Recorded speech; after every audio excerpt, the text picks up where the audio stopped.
Good afternoon. It's the regular meeting of the Monterey Peninsula Airport District Board of Directors, February 26, 2026 at 5:30 p.m. Could we have a roll call, please? Director Amati, Present. Director Gagliardi, Here. Director Miller, Here. and Chair Pro Tem Leffel. Here, thank you. Chair Pick is absent today. If we could have the Pledge of Allegiance, please. Director Amati, would you like to lead us? Sure, I'd love to. Pledge allegiance to the flag Of the United States of America and to the republic for which it stands, one nation, under God, indivisible, with liberty and justice for all. Thank you. Communications, announcements, informational items. Yeah. Staff, I put in front of you an invitation to the next exhibit for our main art at the airport. That is with the Pacific Grove Natural History Museum, and it will be a ribbon cutting as well with the Monterey Peninsula Chamber of Commerce. So March 24th from 5:30 to 7 p.m. Good. That's all I have. Anybody else? Communications, information? I have none. Okay, thank you. I'm going to close that. Public comments on any item that is not on the agenda, please. And you have 3 minutes. Who's that? He's going to Hey, Joe. introduce himself. Mike McCullough with the Monterey Peninsula Water Management District. Wanted to come and actually offer an apology to the Airport District Board. Back in October, the Water Management District applied to modify the cease and desist order, of the State Water Resources Control Board. And after we did that, we saw letters of support from various local stakeholders. So I inadvertently forgot to send a request to the airport board. So I apologize for that. The thing that we're asking for at the State Water Board is to modify the cease and desist order. And specifically, it's condition 2, which is to have the ability to set new meters and to intensify the use of an existing meter. And so that's the only thing we're asking to be modified. And so it's been 4 months since we sent that in. We've had 26 letters of support from local stakeholders go in, and hopefully there's a couple more out there that will be going in soon. So apologize for leaving you guys out of the initial request, but just wanted to come and ask if the district would consider that down the road. And if they need a template, I can certainly provide it to the board clerk at another time. So just wanted to come and make that statement. Thank you. All right, Thank you. Any other item not on the agenda? Someone would like to speak to? Is there anyone online that would like to speak? Madam Chair, I see no hands. All right. I'm going to close public comments on non-agenda items. We have a consent agenda and we have 6 items on there. Would anyone from the public like to pull any of those items for discussion? Anyone from the board? If it pleases the chair, I'd like to pull item 3, the minutes of the Budget and Finance Committee for discussion.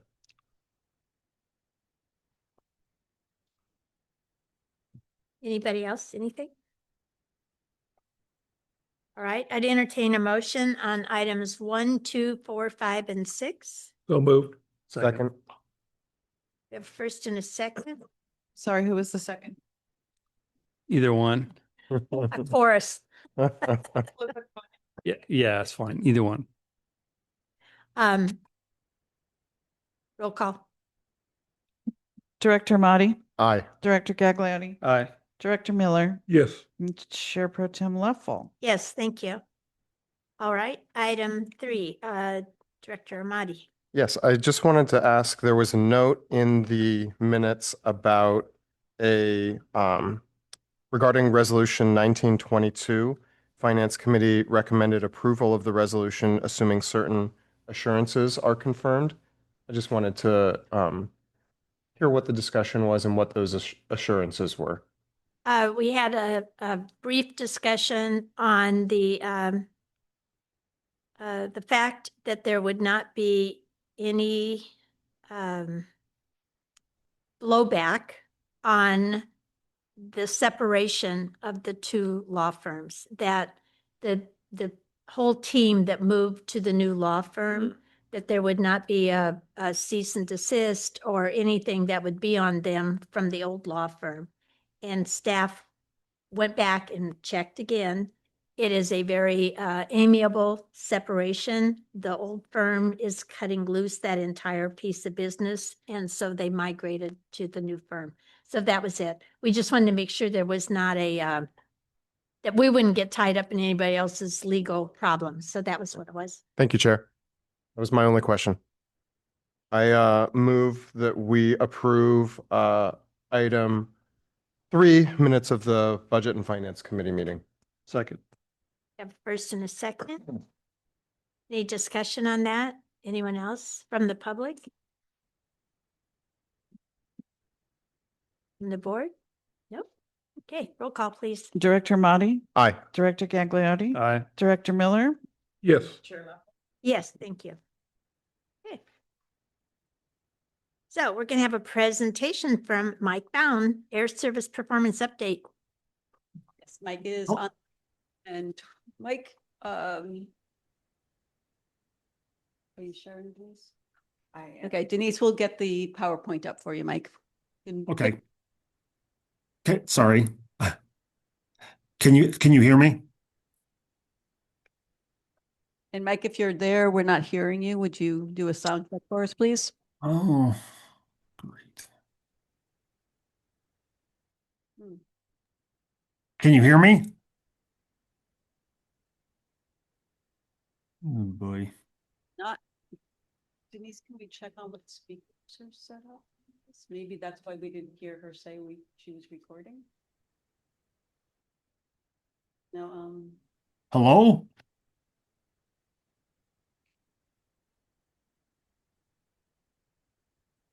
on the wrong extra. Can you hear me now? yes. Yes, we Okay, can. thank you. Okay. I made one change. It wasn't on default. Okay, sorry about that. I don't use Zoom a lot. Sorry about that. I think it might have been on our end. No worries. Okay. All right. Is the PowerPoint up? I don't see it. Not yet. We're getting there. We're working on getting the sound first. Okay. Okay. There you go. Can you see it now? Yes, there we go, because it was up earlier. All right, sorry about that. What we have today is a relatively short presentation, about 10 slides.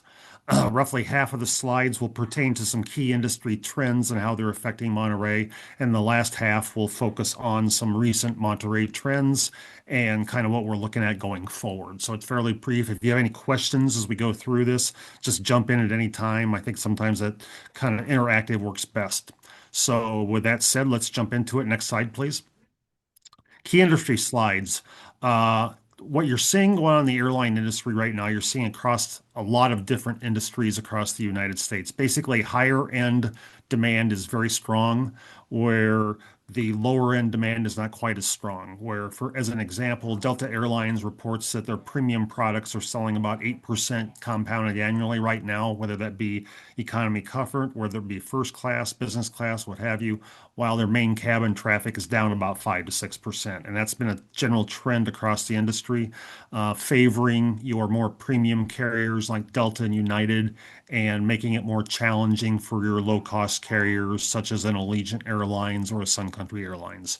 Kind of tied to that, and they kind of go hand in hand as the seasonality has changed dramatically. Historically, what we had in the industry was, from a demand perspective, kind of kind of like a U, kind of like a reverse U. So essentially, a little bit slower demand in the first 4 months of the year, strengthening very much in the summer, then slowly declining. What's happened recently is the fall has become just as strong as the summer, and in part that kind of ties to what's going on with the higher end travel. I think a lot of people believe, and that being that the wealth effect is tied to a lot of your the baby boom generation and the people with wealth in this country, and they have a lot of time available, and they're finding that they like traveling in the fall. So those kind of go hand in hand with the increased premium travel and kind of the lack of seasonality that you will across the industry. The third bullet point here, aircraft sizes, they've been gradually increasing over time, but that's really picked up post-COVID. Now the average aircraft size for any given departure on a daily basis is about 140 some seats. That used to be right around 100 or less than about 15 years ago. Then finally tied to that, operating costs, like many industries across the country, have risen dramatically across the industry post-COVID. And that kind of goes hand in hand with the quickly increasing aircraft sizes. The economics kind of mean you need bigger airplanes to substantiate those higher salaries. Next slide, please. So a few graphs here that kind of tell the picture. Historically, what you saw was the low-cost carriers in the red were growing much, much faster than network airlines. You can see almost 13% as opposed to annual growth versus the network airlines of about 3% growth. The low-cost carriers being carriers like Allegiant Airlines, Frontier, Sun Country, and Spirit, where the network airlines are primarily American, Delta, United, Southwest, kind of the known brands. Also in that category would be the JetBlues and regionally out in the West Coast, Alaska Airlines. So network airlines historically grow about in line with GDP or economic growth, and ULCCs were far outpacing that, and that was the case for probably at least the last 20 years. And this graph here shows what happened over the last decade prior to COVID. Next slide, please. What happened post-COVID over the last 2 years, you've seen the dramatic change, and the first slide kind of spoke to some of this. As premium travel has outpaced main cabin and kind of the lower end travel that's favored the network airlines, and the ULCCs have been hindered by it and challenged, and they've cut back dramatically. You can kind of see here, and this started about late 23, but really took off in 24. Now you've got the network airlines kind of growing slow, a more moderate or marginal rate of growth, where ULCCs have actually been declining overall, and it's kind of sporadic, but that relative growth rate you saw just a minute ago is gone. Next slide, please. Mike, can I ask a quick question before we Sure. move on? Sure. So in your second slide, you noted that the airline operating costs are rising substantially. Is that the primary driver for, you believe, the departing seats for plummeting for the ultra low cost carriers? Is it because their prices are rising to keep pace with the operating costs and therefore demand is falling? Is that That's what we part should of it. make of that? That's part of it. The other part of it has just been from a demand perspective. The lower end consumer has been more challenged over the last few years, where the high end has actually been in a kind of a stronger economic position, if you will, which is kind of consistent. You've seen that across other industries also, but particularly in the travel industry, whether it be airlines or whether it be hotels. The more budget-oriented hotels, I don't know what would be a good example of I can't think of one off the top of my head. Choice hotels. Motel 6. Yeah, Motel 6, that's a good one. That they've been challenged, where the Marriotts and the Hiltons have actually done quite well, in part because of the premium travelers doing better. Thank you. Yep. This is at the carrier level. This is over the last 2 years, where you saw kind of the network airlines really outgrowing the ULCCs. And that black line to the left of that is the network airlines as they're described, and to the right of it is the ULCCs. And you can see to the left, it's been pretty consistent growth, although the ones that have grown the most recently have been United and Alaska, and I'll get to that in a minute, but that's benefited Monterey, and I think will probably be your growth vehicle here in the next few years. Or to the right, you can see the ULCCs, that growth is gone. It's Spirit has had some real problems late. They've gone through bankruptcy twice in the last year or two. And in fact, I think they're planning to come out of the second one here. I think there was news on that today. And Sun Country has also declined. Frontier, while still growing, their growth rate is down significantly, and Allegiant's basically flat. So you can see these trends have really changed. Historically, the network airlines on the left have been growing more in line with economic growth, but they've even picked it up. But again, it's been driven by Alaska and United. I think that's probably going to be a trend going forward. Next slide, please.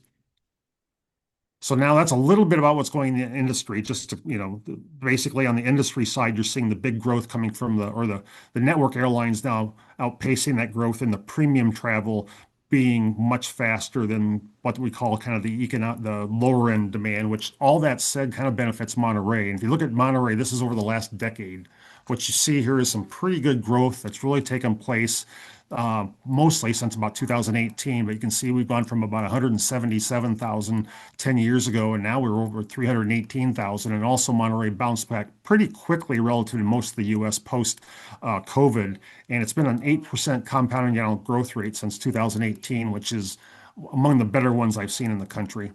Next slide, please. So Mike, how let you, me- oh, Sorry, go Mike, ahead. go back to that one and just, you were gonna make them note that Oh. on 2025, that's only through November. No, these are actually year ending November, all of these. So it's year ending November 2015, 16, and all through 2025. So these are year ending numbers, but it's through November. And these are based upon what airlines report to the DOT, and we get it through a data aggregator known as DOB, which is what all the airlines use. These will be a little bit different than what you're seeing from the airport because they always are, but the general trend and the numbers will be in the ballparks. So, and we use that instead of the airport numbers because I can compare you then to some of these peer airports, which you wouldn't have through, say, December. So this is Monterey in the red, and we just spoke to that compounded annual growth rate over the last few years. And you can see versus the US, the state of California, compared to Palm Springs, I was just thinking of a big leisure-oriented market on the West Coast. And you can see Monterey has outperformed these by a wide margin. California has been kind of all over the board. A market like San Jose, which was among the fastest, if not the fastest growing during the decade of 2010 to 2019, has actually had some hard times of late because business travel's dropped, and you've got some of the bigger companies, they're not traveling like they were. Where Monterey's seen a real good trend here the last few years, and we think this is probably going to continue going forward. Next slide, please. The traffic growth over the last few years, and again, this shows 18, 19, and I got rid of the COVID years and went 23, 24, 25. Initially, the growth came from a combination of Alaska and American. You can see it through the share gains there. Most recently, over the last 2 years, added United has started to come on and taken a lot of share, and we think that's only going to continue going forward. So again, you've got the big three airlines driving the growth: Alaska, American, United. Alaska has always been pretty consistent, and American's been first up, now down, but United seems to be taking back share. That if you go back, say, 20 years, I want to say United was the biggest carrier out there. They've always been kind of the big West Coast airline, and they seem to be kind of taking that back over now. Next slide, please. So kind of where did the traffic growth come from? And this is the Monterey daily O&D passengers, O&D being origin and destination, where people are actually traveling to. So if someone flies from Monterey to Denver, connects and goes on to New York City, the O and the D in that particular example would be Monterey and New York City.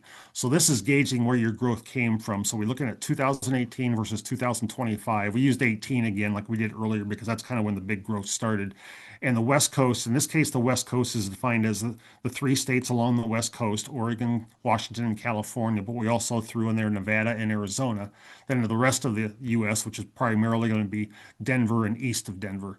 And you can see that while we had good growth along the West Coast that drove during this traffic growth period, the big growth came from the rest of the U.S., which is basically east of Denver. It's about 3 times the growth rate. So the 41% growth along the West Coast, but 120% growth the rest of the country. And that's obviously for the reason you've added a lot of capacity to places like Denver and DFW, and even Phoenix that has more capacity, that gave you more connectivity going to the eastern part of the country. And that's probably going to be a trend going forward.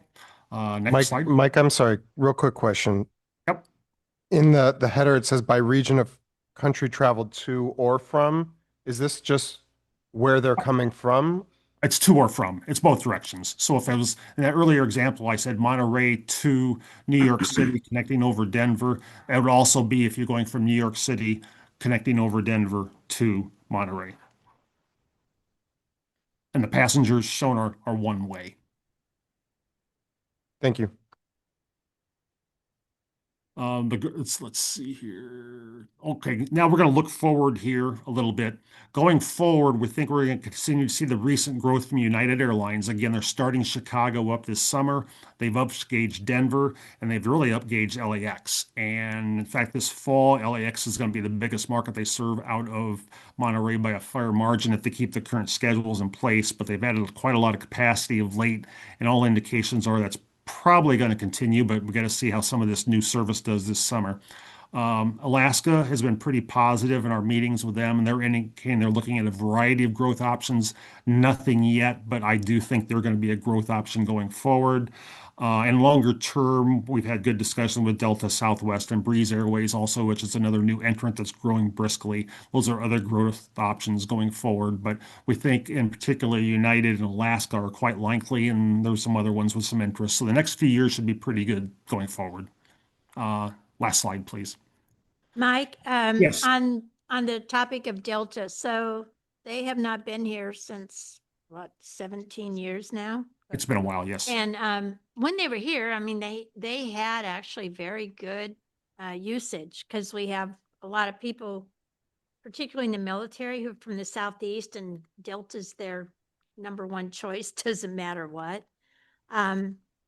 Is that because of your prior slide where it shows a lot of us are going further east? Is Delta a really good fit for us to really try to be a suitor for? I think so. I think they're a good fit. They're considered the premium airline in the country, although United's getting closer to them. But I'd say they're the number one airline from a customer service perspective. They're obviously number one in the Southeast U.S. They've expressed interest in Monterey. Monterey is a high-end market, and Delta's a high-end carrier, so that's also a good fit. The only real negative, and the biggest negative I can think of is, and we saw this earlier, Delta doesn't grow a lot. They typically target 2% to 3% growth a year, which makes it harder to land them. They typically want to fly closer in hub service to start off to kind of lower their operating costs and subsequently the risk of the new service from an economic perspective, which means it would probably be Salt Lake City would be the one we're looking at originally or initially. But I think it's hard to say when, but I think, if I look out into the future, at some point Delta will be in Monterey is the best way I can put it. I just don't know when. And It's the a good flight we fit. had before was Salt Lake City, and then you could connect, Yep. to wherever. Yep, and they've grown Salt Lake too. And Salt Lake City is in general, as I'm sure you're aware, has grown a lot. So they've grown Salt Lake City. So it's I don't think it's a question of if, I think it's when. That's hard to predict. And I will say no industry changes more in the airline industry from year to year, but I think at some point they will be in the market. Thank you. And this is kind of a closing comment, but you've seen really good growth as we showed earlier. You've outpaced both the US and the state of California by a wide margin. Most of that growth has been to the east, as we've talked about a minute ago. I think you will continue to see growth. I don't think you're going to keep seeing 8% annual growth. There's always going to be a stabilization period and a slowing and what I call a digestion period. But you're going to continue to grow over the long term. And again, it's a long-term effort, but you're positioned well. The high end suits the Monterey market obviously very well. So I think you've done quite well in the past, and I think you're situated well for the future. And that concludes the presentation.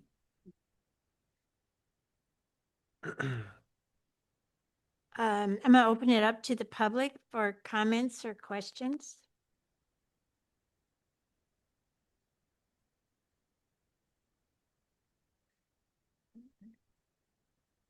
There was no one online. You do. No, it's panelists. Okay. No one online. No one online? Okay, thank you. Anyone in the audience? Okay. To the board, Director Mahdi. Thank you. On slide 7, when you were showing the 8.1% growth for Monterey, is that reflected in both increased amounts of flights and larger planes with more capacity? What is driving the 8% primarily?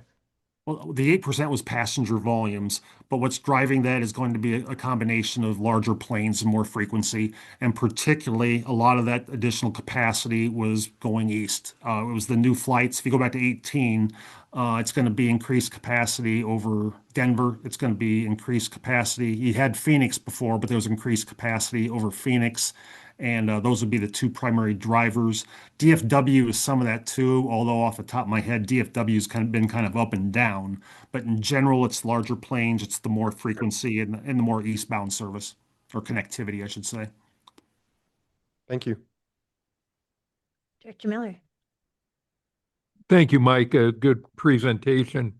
Mike, when you meet with an airline, is us getting a new terminal a big selling factor, especially if you look at our cost of employments not going up that much for a new terminal? The cost of employment not going up much is quite attractive to carriers like a Breeze Airways. And I will say, when you build a new terminal, typically costs are a consideration for an airline. It really depends on the market.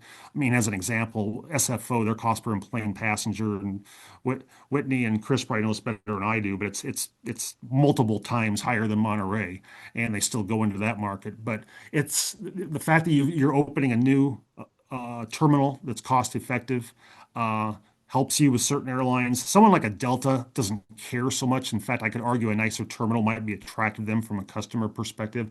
But overall, it's only a positive, and there's certainly no negatives tied to it. Thank you. Director Gagliardi? No, Mike, this was a great, it was very interesting, but no, I don't have any questions. They were all answered.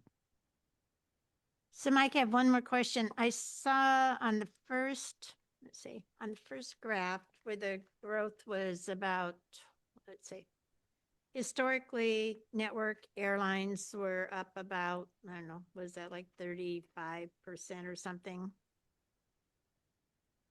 I'm looking on number 3.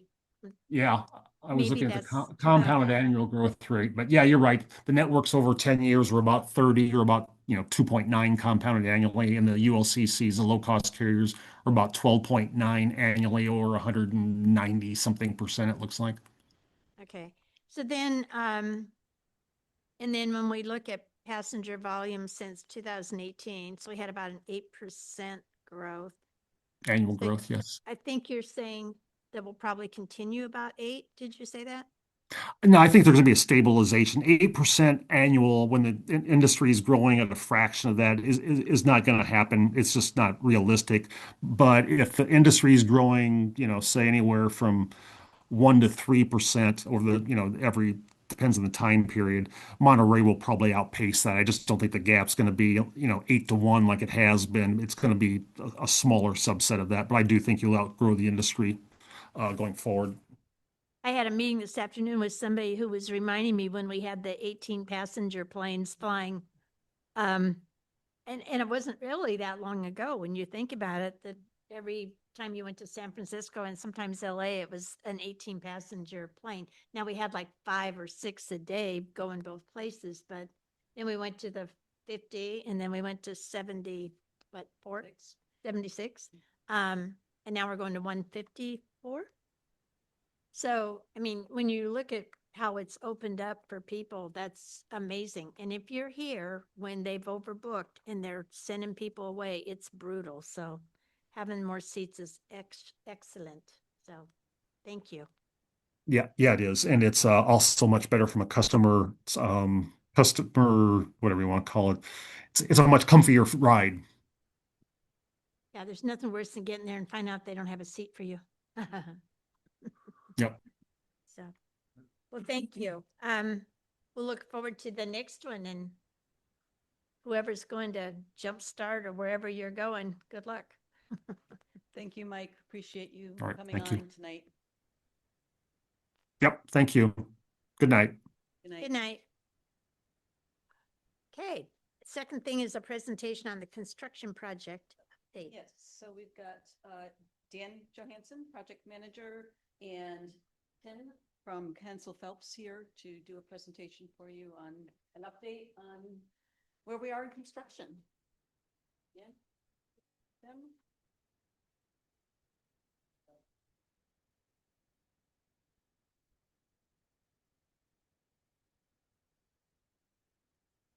Make sure to turn the microphone on and off just so that sometimes it's just, and it's mostly for the recording again, so. That's on? Is it on? It should be. Okay. As long as it has lights.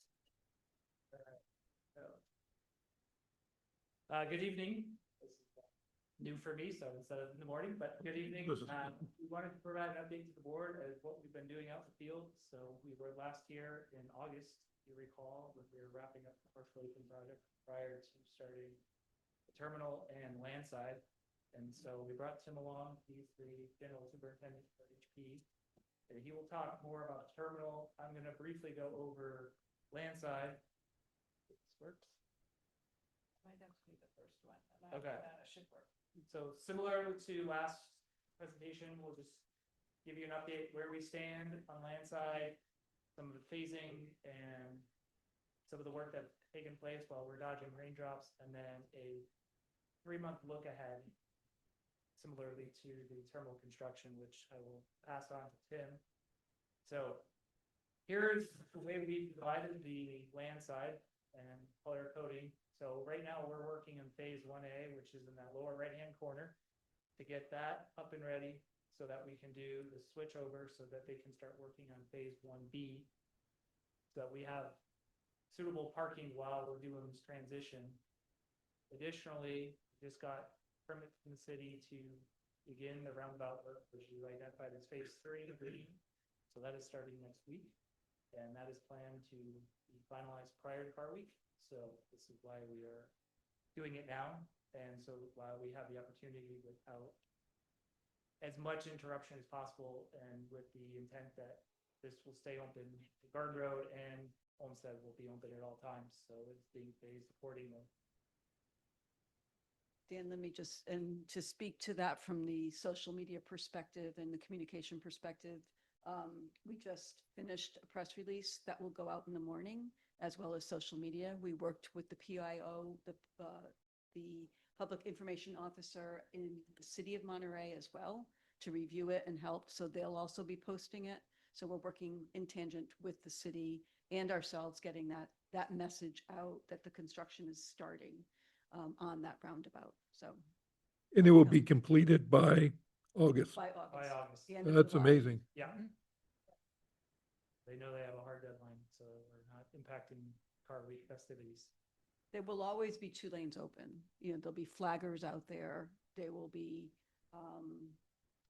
traffic patterns will be shifting as they work in different quadrants. So they're taking it in 4 different quadrants. So as they work through the right quadrant, the traffic will be going left. Then they'll move over to the right, and then they'll be splitting. So there'll be always 2 lanes available with flaggers out there, and it's daytime work from 7 a.m. to 3:30 p.m. as well. All while trying to sequence with the terminal when they have deliveries of oversized vehicles, so. And then last but not least, we have our giant hole that, if you guys noticed as you come in, so this is our new infiltration basin. This is one of 4 that are part of the projects between the terminal and apron. So as part of our environmental element to the master plan, as well as just for overall sustainability. And then I'm gonna briefly talk about what's coming ahead. So we're still working on, as I mentioned, the rough grading and phase 1A. They're working on all the underground still. And March here, that's starting next week, unbelievably, with the roundabout, and to be wrapped up before Car Week. And April is going to be more roundabout work, curb and planter installation, and then getting ready for parks, which is our revenue control system, so that when we do the switch, because we're going to have a temporary entrance, because traffic patterns are going to be changing as a result of all the shifting of the work that we're doing. So there's going to be a lot more activity and forward-facing. With that, I'm going to turn it over to Tim, and he's going to steal the show with all the pretty pictures of the building. Chris, I'm sorry, but Video. just one quick question.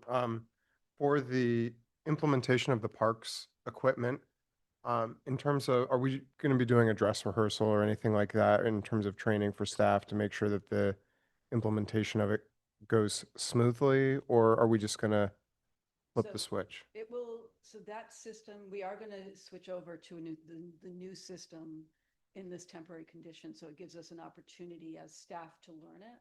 Mm-hmm.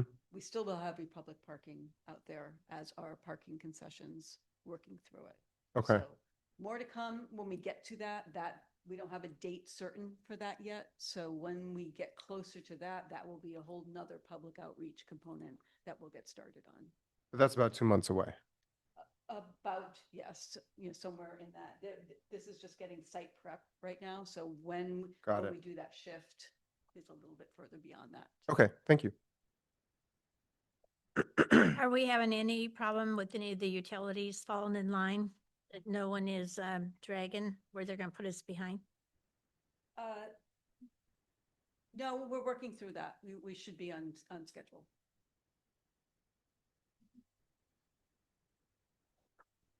Thank you, board, for allowing me to come and share about the terminal updates. I'm one of 12 people that are on site full time, at least half a dozen times a week to make this happen. So sharing a comparison of what the site looked like back in September. Construction really didn't get started until October, and so we see at the end of January just a significant difference. Really seeing the outline of the building. With all that space and the dynamics out there, this is our logistics plan that constantly gets updated for proper communication with all trades, where everybody's staging to be effective out there. And we have a craft of about 60 to 70 people per day right now. How many? About 60 to 70 craft. And that comprises of 7 different trades. Currently working on site. See that through some of the pictures that I'm going to show you, but I have a couple videos that will pop up. So this one here is a drone flight that was taken as we were flying on the arrival side. So those foundations are right where people pick up their bags at the carousel. And that's about 100 cubic yards of concrete going in those holes in that. What that means. One more video that's just a 3D panoramic of the whole set. I gotta say, it's so beautiful every time I take a picture to see it.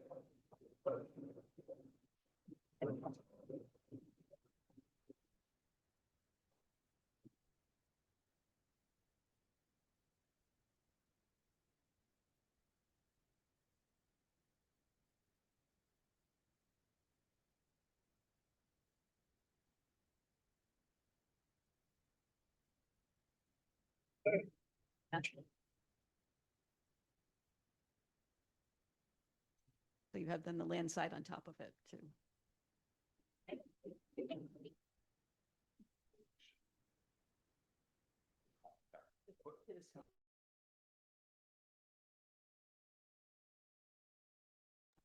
Sorry, you want to go back? Yeah.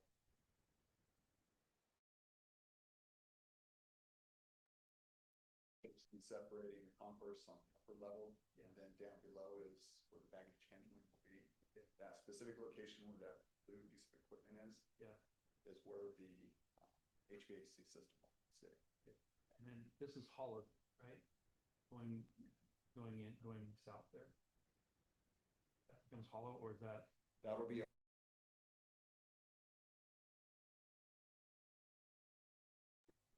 concourse will be one level.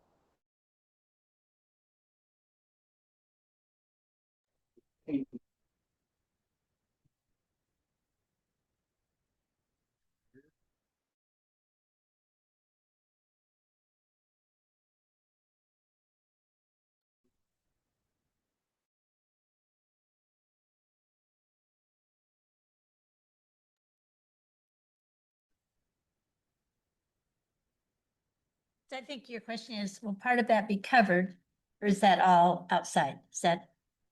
Oh, so downstairs will all be open from the air side, but there will be offices that are fully enclosed for the operations. Okay. Okay, we'll get back on presentation, finish up here with a few more pictures.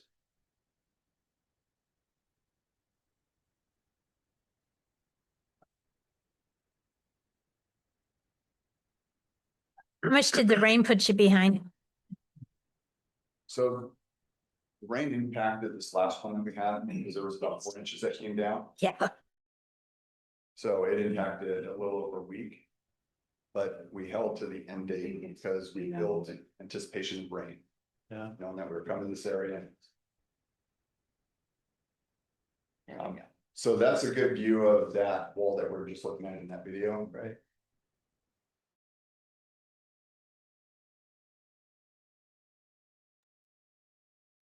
down below, this shows some of the finer details that we're working on, underground plumbing on the left-hand side and some more close-ups of that wall. And then what we did just recently, there's that stair tower right in the center that allows for easier access to the upper level for the concourse, efficient for workers. You realize they were definitely getting their steps in when they were having walk rush. So speaking of the rain, I'll speak to the pictures on the right. A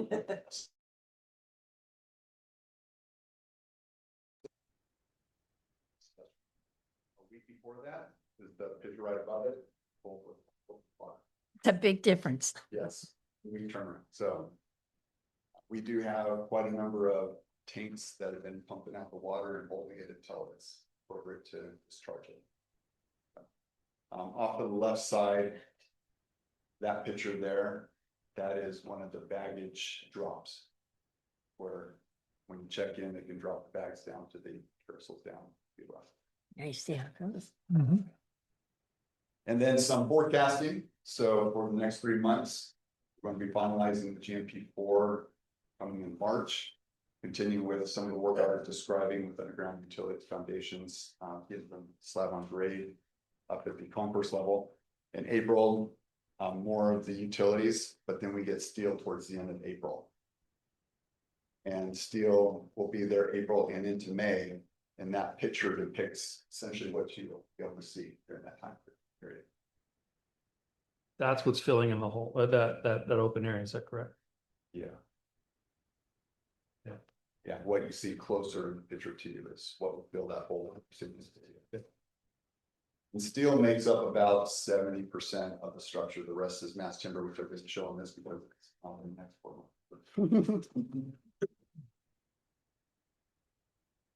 Are we having any supply issues at all? No, so during the buyout process, bringing the trades to the board, we were asking us questions and make sure they were making the right decision to procure anything that was a concern ahead of time. Yeah. Or locking things in. So we are constantly asking those questions because things change. But as of right now, that. Good. Good, On that inspired, can I ask, Chair? sure. When we were talking about electrical, I mean, main power transformers are really difficult. That's already been procured. So the transformer is coming from the landside project. Yeah. And they're working with PG right now. And the consulting firm to make sure the pathway is understood, which they're vetting out right now. But the actual hardware is already in hand. The trans.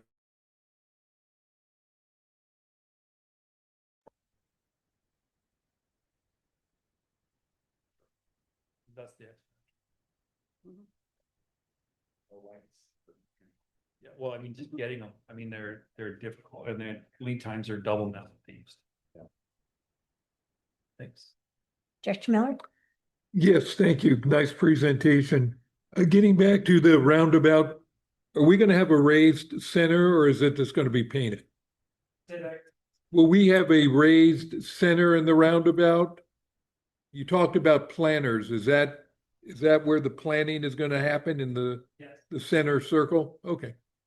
There'll be signage in there too. We have part of the whole piece. We can bring back at another time the graphics, but there is, and the city's agreed to it. There's signage in there. It says Monterey Regional Airport, so in the middle of that roundabout.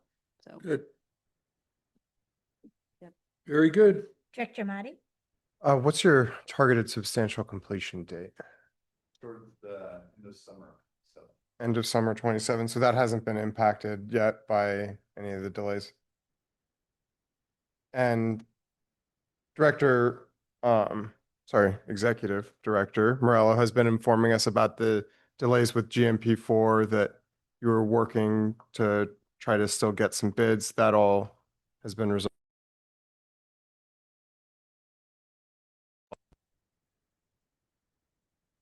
Okay, fantastic. Nice. I have no other questions at this time. I'll open it up to the public.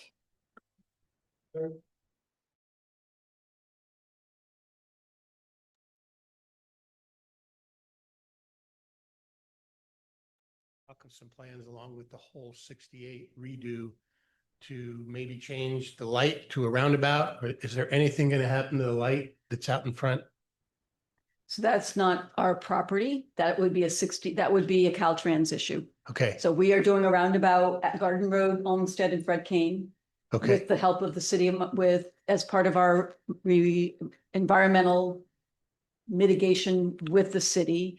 But we will not be touching anything on the 68 corridor. That is not our property and that is not our purview to the Caltrans decision. in another venue, I had heard that the decision had been made for the majority of the proposed roundabouts, that they weren't gonna do that on 68, they're gonna stay with AI lights. Is that your understanding as well? Got a text that they went live today with them. So they actually started the adaptive system that we know of, but that, again, that's a Caltrans issue and TMC is overseeing that. And it was going to be a trial period. They were going to test those to see if they could work, be effective. Caltrans does like roundabout. So you can't get all of them with roundabout, but I suspect we'll have a couple. That's the thing I had was the initial drawings that were proposed when we were talking about the potential of a roundabout out there in 68.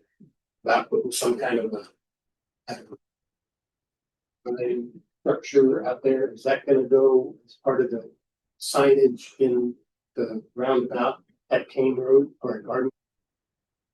We are putting signage, yes, in the roundabout at Garden Road for MRY. So I know the signage, you mentioned that, but that there was some talk previously of maybe, a sculpture or something. Anything like that? No.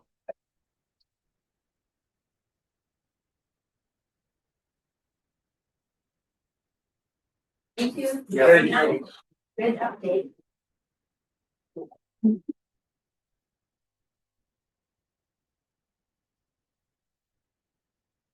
Item number 3, the resolution number 1921, a resolution authorizing investing of Monterey Peninsula Airport District money in the local agency investment fund. Did you? Yes, you have to take that. So this is level setting. The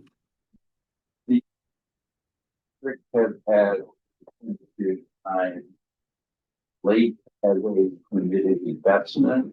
Late is actually part of the state of California's investment system, and Berkeley, the district has invested.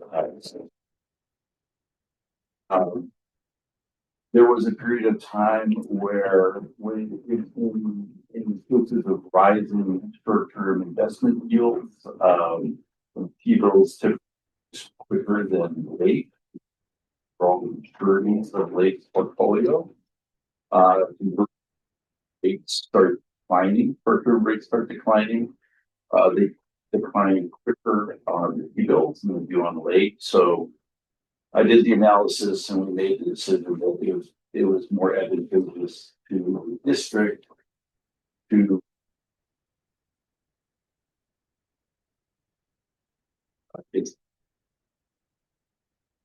in conjunction with that, and also in conjunction with the new executive director position, we went to late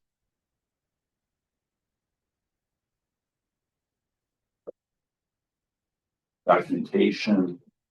They noted at the time that while I have authority at the airport to affect transactions, the controller position is not part of their resolution that they have on file, so they wanted us to update the resolution. So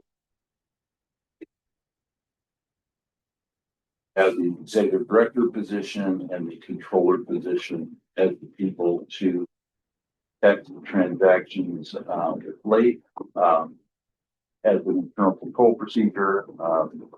I am the person who is authorized to what they call schedule executive director.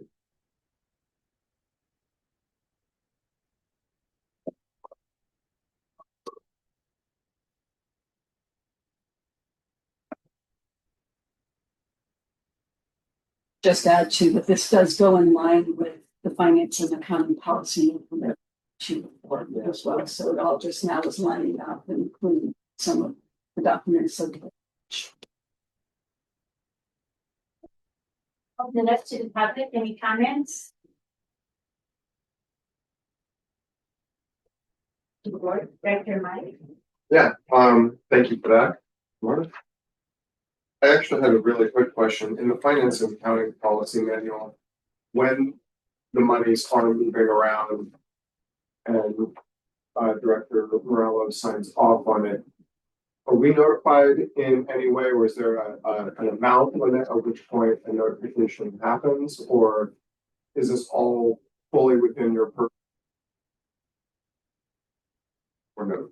When you say we, meaning The board. no, there's none of those.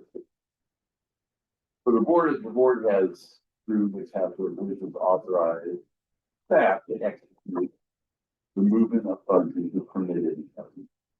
It's simply moving, from account to the fund.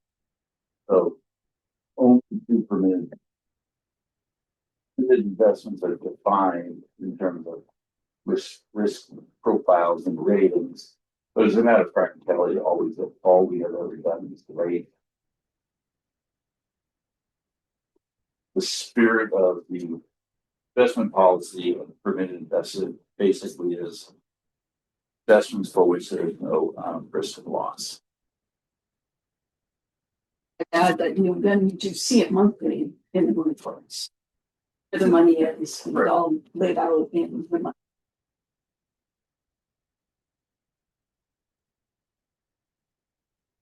Thank you.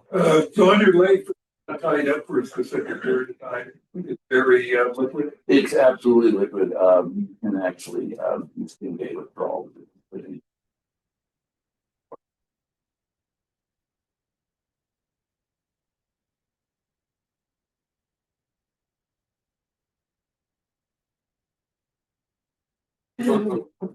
I have no questions. So I would entertain a motion on resolution number 19.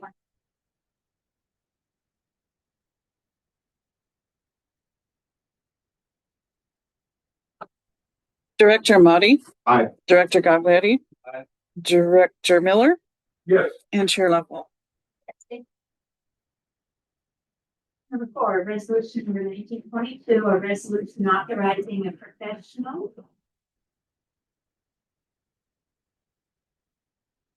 fee for bond tax and disclosure council services. Happy to take this one. So again, level setting. The board had previously approved a resolution professional service agreement with Ballard Spar as the tax and council for the court in all our financing transactions.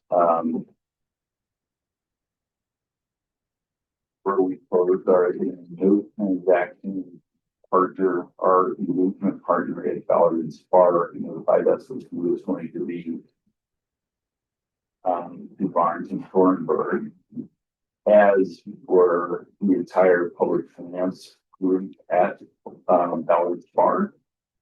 And we also, I actually got confirmation today that both and senior associates were going to engage. In fact, he was a gentleman who was here for the presentation report last. So he is moving with his partner to the new firm as well. So this is purely a continuity of professional services to people that are intimately familiar with their part in our transaction and what we and basically is continued from where we agreed to.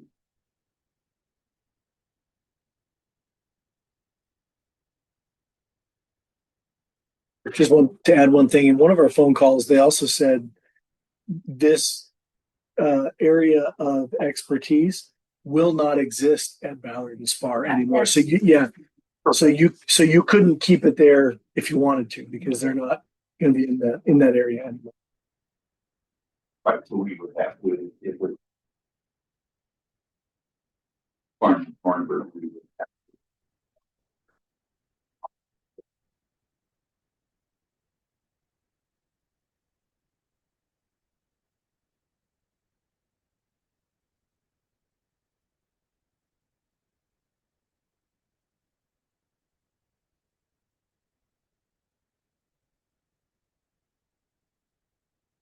The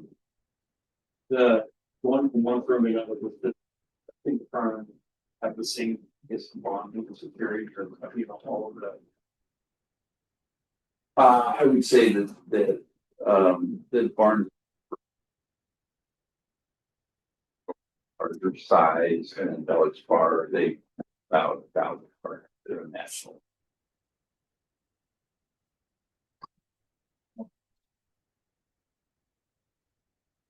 Just something that popped out of the tax consulting. Why do we need that as a public entity?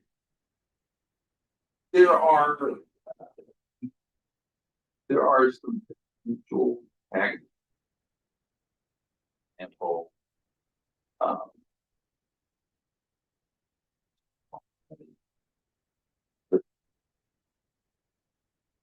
On offering, which Not tax. Those aren't our liabilities. Those would be anybody that purchased the bonds. no, it could. Oh, Again, I'm not a tax lawyer, but the concept is tax exempt interest, benefit of tax exempt interest, and benefit by tax, non-tax exempt interest. For income, then you have expense that could be subject to recapture. But it's something that they would monitor for us. Practicality, that doesn't happen.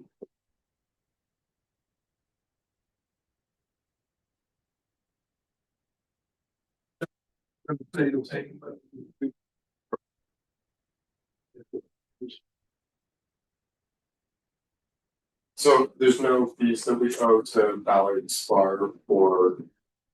Correct. Yeah, This contract with them. So with the closing of the interim transaction that we did.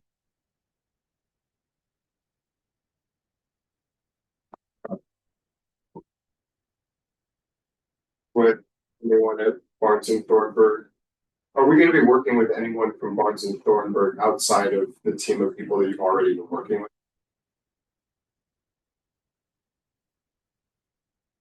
Resolution authorizing this professional agreement supersede the past one that we approved in April. Correct. So that one it becomes superseded. Perfect. I have no other questions. Oh, for all of us, these are the people we've been working with, typically that continuity, and they are the ones who in the state of California have the expertise to be able.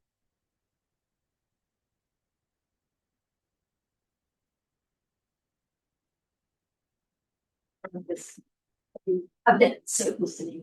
There's no impact. None was already effective. Positive.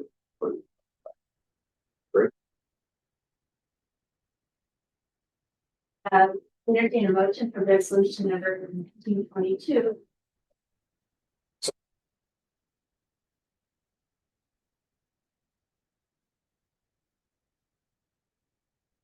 Yeah. Please. Director Motti. Aye. Director Gagliardi. Aye. Director Miller. Yeah. Chair Level.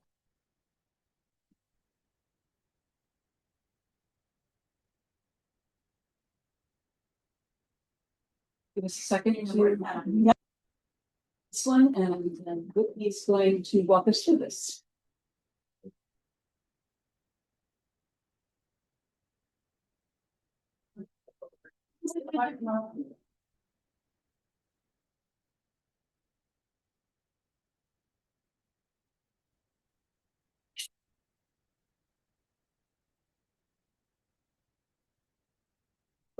And check my speaker. I'm a little crazy here. Okay, while Denise is fixing the speaker, I'm gonna pulling up the presentation. Let's start with a little bit of reading and kind of give a little bit of historical background. So I'm Whitney Robert. I'm the Deputy Executive Director of Operations and Maintenance. The Operations Department handles the noise comments that come into the airport. And within those comments, there are some prevalent themes. So that is going to be the bulk of what we discussed today. So tonight is really about one thing. It's helping explain why aircraft operate the way that they do over Monterey. From the ground, aircraft can sometimes appear to turn unexpectedly, descend at different points, fly different paths from day to day. It can look inconsistent and random. But in reality, I want everyone to understand that aircraft movement is, in fact, highly structured, guided by federal regulation, air traffic control, weather factors, and of course, the overall goal is to maintain a safe environment. Presentation is meant to make that invisible system in the sky more visible to those of us on the ground. I want you to better understand what you're seeing when it happens. Also, I just want to point out during this presentation, I'm going to put a pointer on the screen so that we can, I can pull up, I can highlight some things that I want you guys to see on these charts. Okay, so give me a second here. I don't want this to bother anyone. I'm just going to let it sit here until I need it. Perfect. All right. So we've kind of already talked about the purpose of this session tonight, but we're going to focus specifically on the approach procedures, how aircraft line up to the runway.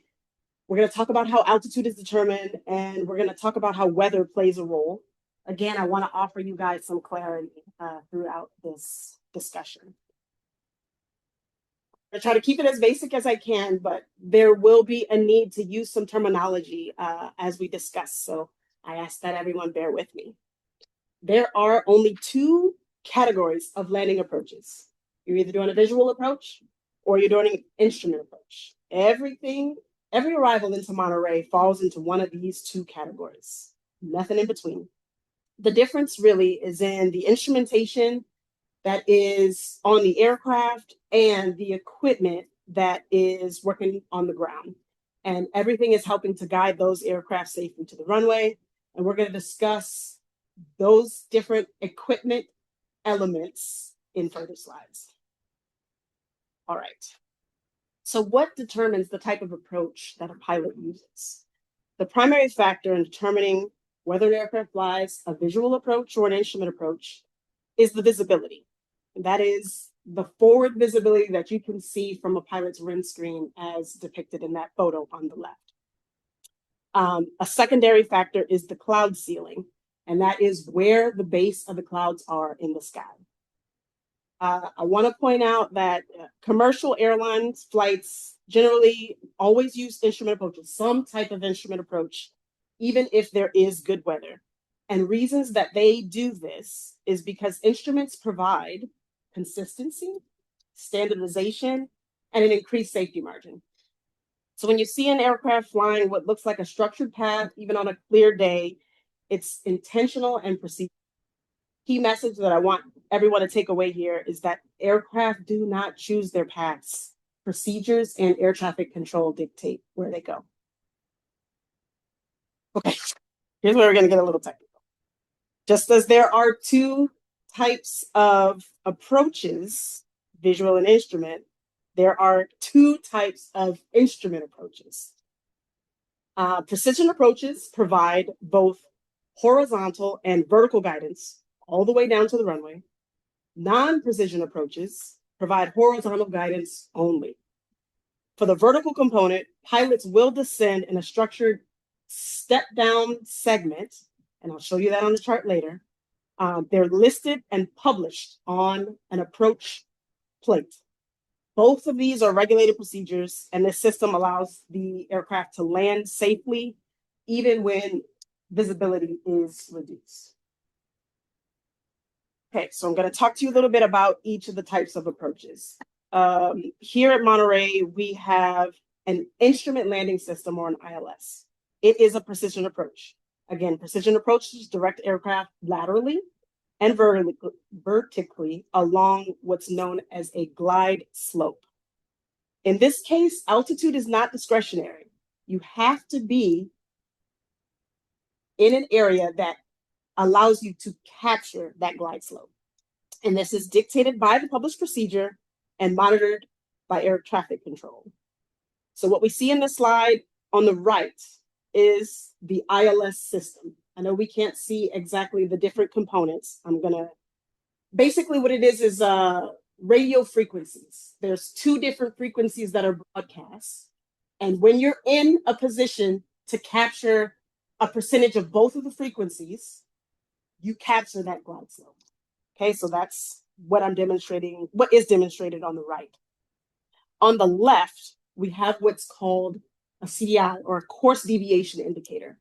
The lines on that CDI let the pilot know when they have captured that glide slope. So looking at this image, the little circle in the center is your aircraft. The line on the top is telling you that your aircraft is too low. And the line on the left is telling you that your aircraft is too far to the right. So you use that, and even smaller planes have this CDI, if they're instrument capable, to help navigate pilots to the appropriate. So that is a precision approach, ILS, again, equipment that we do have here at the Monterey Airport. Lost my clicker. It's the system. So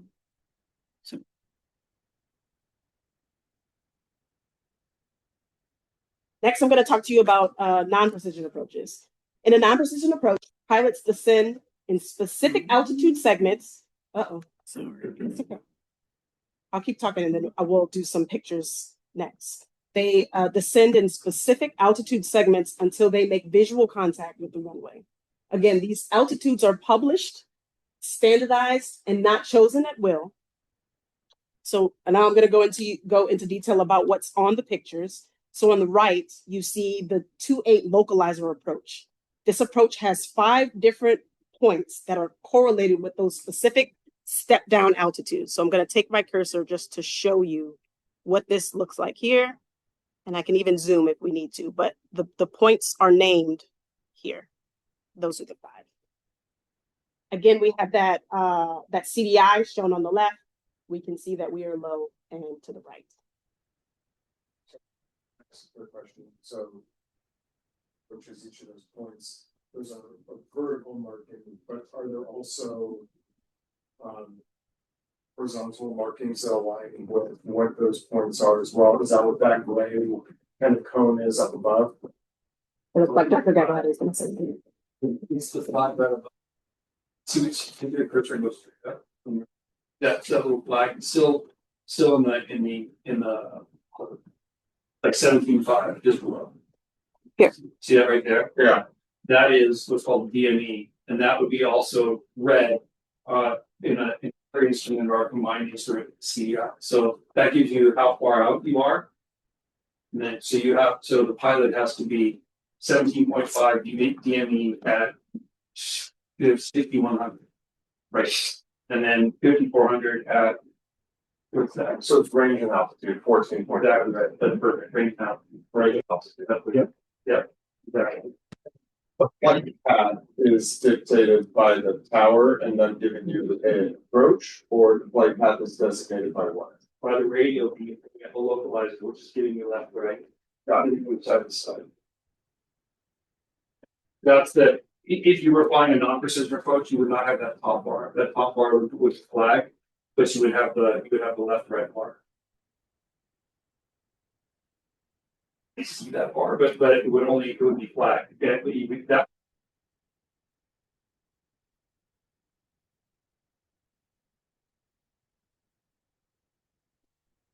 keep doing that. you're doing awesome. Thank you. Thank you. You should see it 5 minutes. Okay, so now we're going to talk about the instrument approaches that are available at MPAD. We have 3 instrument approaches, 1 precision approach and 2 non-precision approaches. I got a star on one of those non-precision approaches. Stay with me. I'll talk about that in a second. Again, I want to stress that these procedures are federally designed and published to accommodate. We have terrain out to the east. It takes into account our weather patterns. And it takes into account aircraft performance because there are different types of aircraft that are using these approaches. So there is special equipment required to fly the RNAV. And I want to say that most airliners will have it, as well as those big business jets will have this equipment. But technically, the FAA classifies an RNAV as a non-precision approach, although it does give a accuracy of guidance than just a loc approach. And the main difference between the RNAV and the ILS is that RNAV uses satellite-based equipment and the ILS uses ground-based equipment. Before you meet that, Yeah.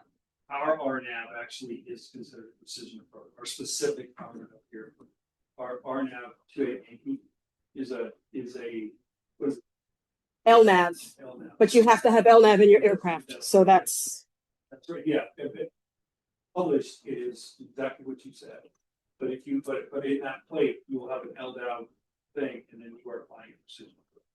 So, another question, these are the instrument approaches. We discussed there's instrument and visual approaches. So if you're approaching visually, are you required to use these same? getting there. That's all you We're getting guys- there. Okay.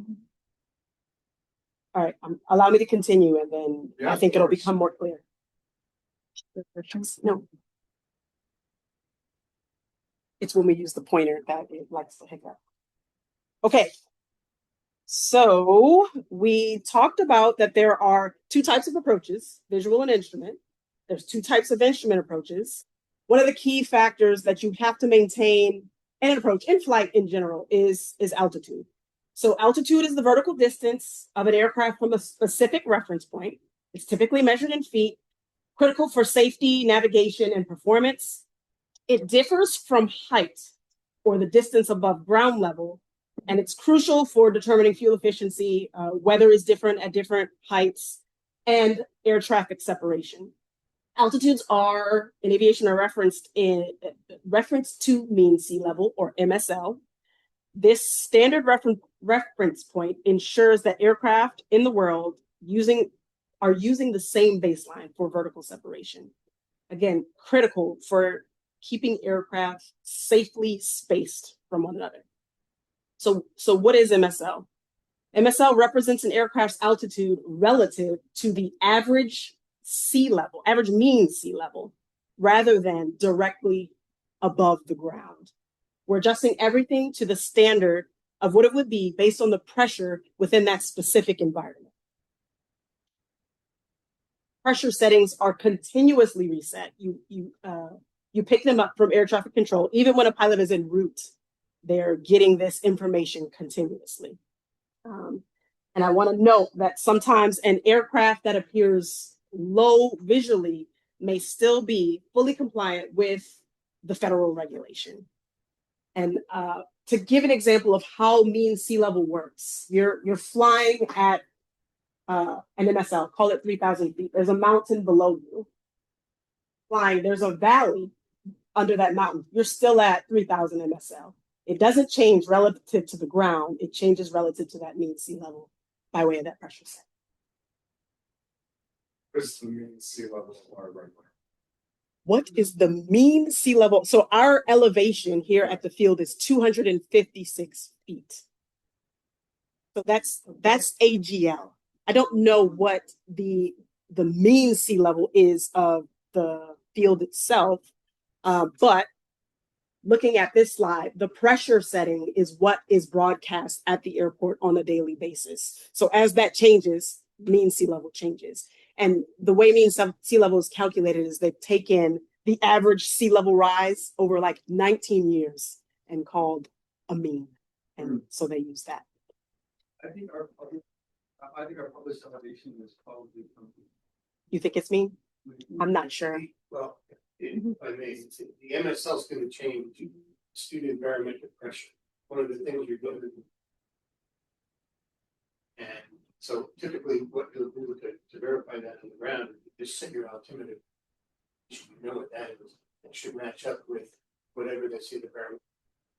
001, 2998, whatever. But the elevation elevation where the field is set, we are 266.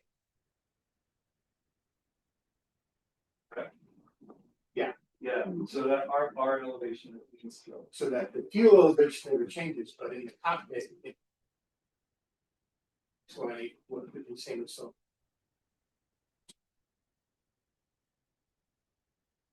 Barometric pressure, or else the altitude you're seeing in the plane may not be. Yes.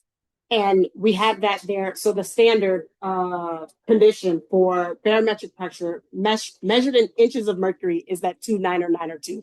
That's the standard. But again, you'll get that. It'll be broadcast to you as a pilot. Next, we're going to talk about altimeter. So I'm glad that you brought that up. So aircraft altimeters use barometric pressure to determine the altitude.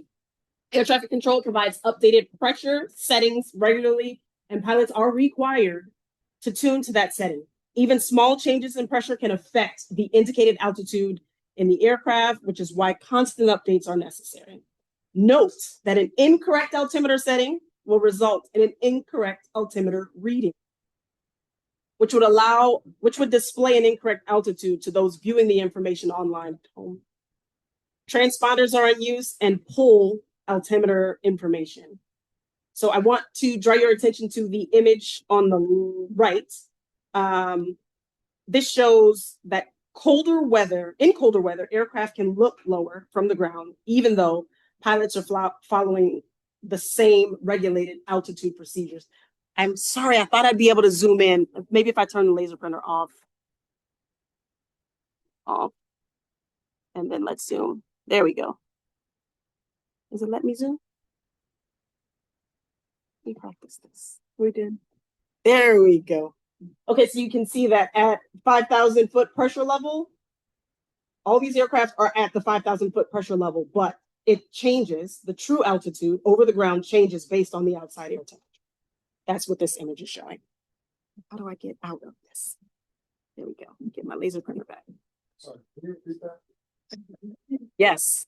What is that a representation of? The pressure settings and the differences that the weather has on your pressure settings. So if you look at the picture, with 5,000 pressure feet, you see the difference of where the aircraft is above the ground, true altitude, at different temperature levels. So 15 is that standard, that 2.9 or 9 or 2. But when it's colder, the aircraft is going to appear closer. They're all operating in the same pressure. It's adjusted due to you having that pressure setting.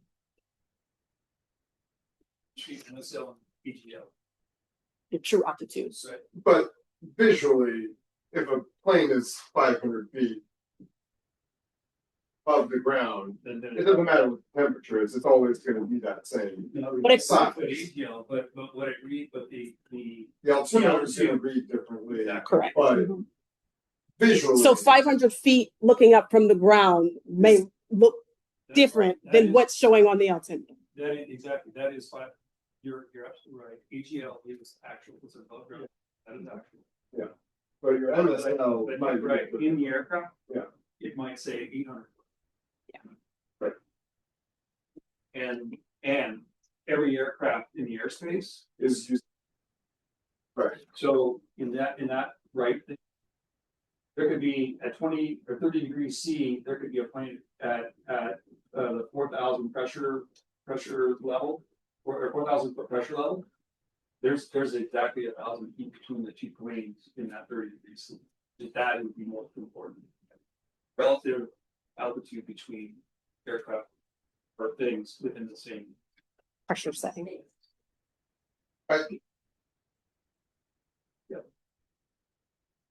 Okay, so now I want to actually, and this is on the left, that's an altimeter.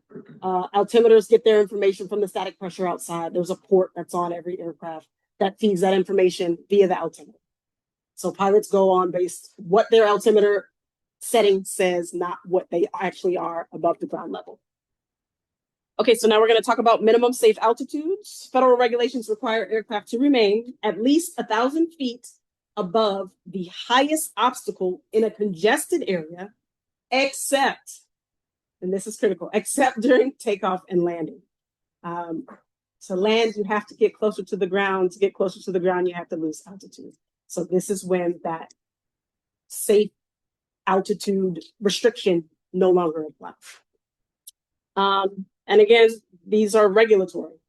We have the Code of Federal Regulations here, 91119, details that, and it is the first line of that regulation. Okay, so now we're going to get to those visual approaches. Yep. What is the legal definition process of takeoff and landing? At what point are you technically considered in a takeoff, or in a landing? Let's talk about the box pattern and the takeoff and landing process. That's a great question. Very different. Okay. It's gonna get deeper, Director Gagliardi, but let me just start here. So this is an example of what the visual pattern is. Aircraft would start off on the runway. It departs as soon as the airspeed is alive and the pilot is pulling back on the yoke and it is gaining altitude. That is a takeoff. So legal definition, I guess I would say when your tires are no longer touching the ground and you're continuing to gain altitude. Looking at the pilots in the room, I think that may suffice. And in any one of those, like in crosswind, you're still in takeoff. Yep. And in downwind, Still ascending. if you're staying within the pattern, you're still takeoff or landing. And then when you enter downwind, start landing. One of the things that I want to mention here is that we're seeing two patterns. We're seeing a pattern with left-handed traffic. All the turns are to the left, and we're seeing a pattern with right-handed traffic. So what we have here at Monterey, our patterns for the 10s, 10 right, 10 left, is standard left. And for 2-8 left and 2-8 right, we have standard right. So sorry, just an aircraft that is anywhere within the box pattern is considered to be in the process of taking off or landing. Yeah. It's a standard pattern, not just any box pattern. Standard box pattern. For our approaches. For any approach Yeah, in the world. this is Any approach in the world. There's this standard box. That you want to highlight that term standard. And this is what the students are learning so that they can fly in any airport in the world. So every pilot learns. So I got another slide that's going to show that. So let's go one forward. I'll start. Rolls. Safer ship too, right? We're losing our river every day. That's the problem. Okay, so let me walk you through a standard pattern here, as well as show you some of the altitude changes. So we're following that orange line. Let's take from the middle of the runway. As you roll on your takeoff, your airspeed is alive, you pull back, you are what's known as let me zoom in for you. You're on your departure leg or your upwind.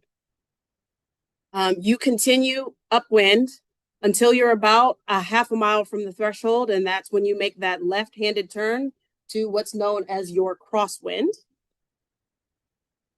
After your crosswind, you're going to make another left-hand turn in this standard left pattern and continue on your downwind. If you look to the right of this diagram, you see that the wind is headed in the same direction of the aircraft at this moment on downwind. You're flying down the wind. One of the things that I want to highlight, this is showing traffic pattern altitude at 1,000 feet. So Director Gagliardi was saying that all pilots learn this. Typically, a standard pattern is at 1,000 feet, but that can be airport dependent. You look in the chart and it'll tell you what the TPA is, the traffic pattern altitude. What is our traffic pattern? So our traffic pattern altitude is 1,500 feet, but when people are practicing in the pattern to maintain separation, the tower directs them to go to 1,000 feet. So really, it's 1,000 feet when people are practicing, and that keeps them separated from the others that are not. You have left and right. Like, if you enter left traffic.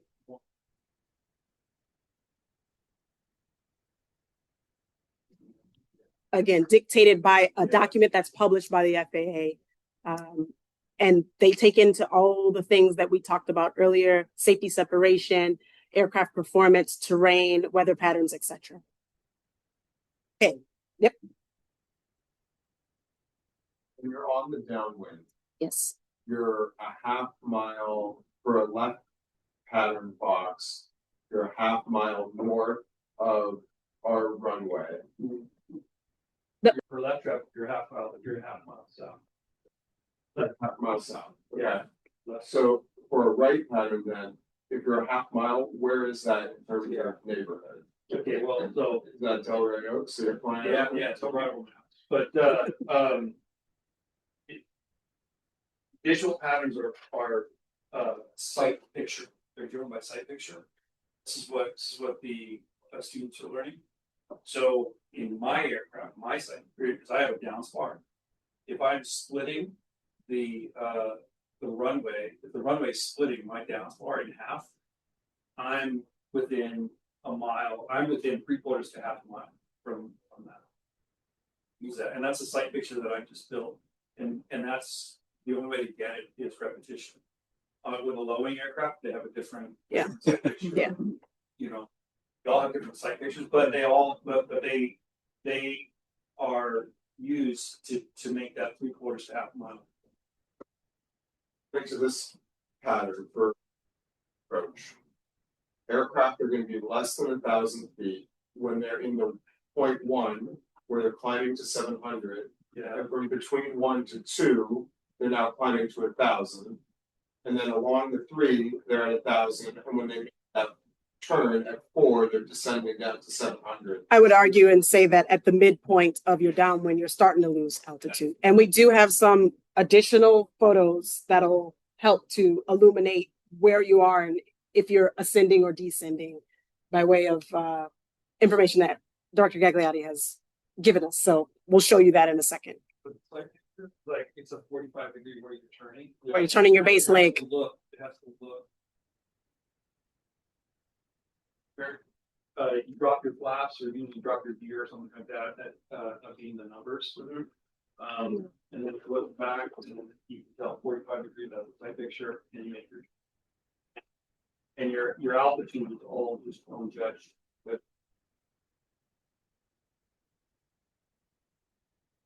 you're building that sight picture. You get actually quite Repetition and consistency for sure help to build that. One way to get that. So it's important to note it's 1,000 feet above AGL, above ground level. Right. So your altimeter will not read 1,000 feet.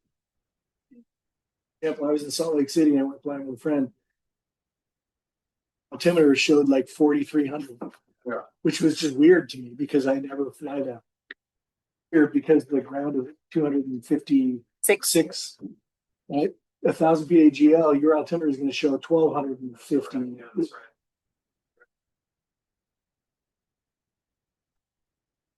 So coming from that downwind, turning onto your base leg, you're dropping your flaps, you're getting the plane dirty, as they say, coming in to land, continuing to descend, and you make your way to the runway. What else did I want to? So On that the final, that should be about a 500 foot per minute descent.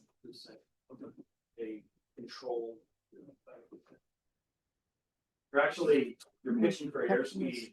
Really, the thing you become more comfortable on the aircraft is your airspeed that you're really kind of cruise at. So by the time I'm making that left turn, I want to be at 500 foot per minute dropping where that 700. I pitched that or I pitched for that airspeed or set it and forget it, and I don't want. That's the last thing I want to. Just keeping it blind. So now I'm going to set us up for some pattern examples that we have from Director Gagliardi. In a visual approach, pilots are flying using outside visual references rather than their instruments. However, it's important that even visual approaches follow a structured box pattern, which we just learned about, And again, directed by air traffic control. They tell you what altitude to fly it at if you're not, depending on what airfield you are. So these next few slides show examples of standard visual patterns. Even when a pilot's flying visually, they follow the defined box pattern, which helps to ensure safe sequencing. It's not improvised flying, it's structured and predictable, as Director Gagliotti talked about getting that sight picture memorized. And the key message, sorry, Director Gagliotti. Even though you are doing the visual there, like the reason that I turned earlier, that was direction from the tower, so you're still getting direction outside. And that consistency reduces risk. So we have some data points here, and I can zoom, Director Gagliotti, if you want to show like your altimeter, your heading indicator, you let me know where you want to go. But one thing that I was able to ascertain with your flight tracks, it looks like the blue is your straight and level, the green is when you're ascending, and the red is when you're descending. So I think that that's key. And you were landing on 28 right in this scenario, it looks like. So you can see where over the neighborhoods that pattern ends up. Is there anything in particular you wanted to show over the next? No. Okay.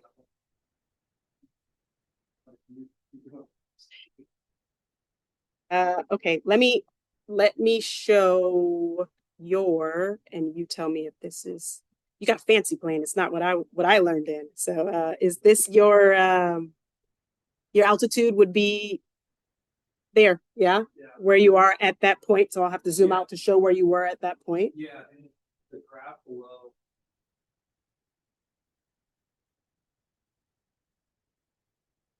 I'm sorry, that is that's right. Yeah. But you have AGL too, I think. Let me just. Yes. That's indicated altimeter. So where it says that line is where the aircraft is in the path. And then it says the indicated altitude 1,084 right? And then if you look in the, you can see that there. Yeah. For the plane. Well, look on the right is what, that's a depiction of the instrument. And so I have those instruments are in the aircraft, but this application is just downloads your flight data from your aircraft and then it replays it. Okay, let me go to the next one for you.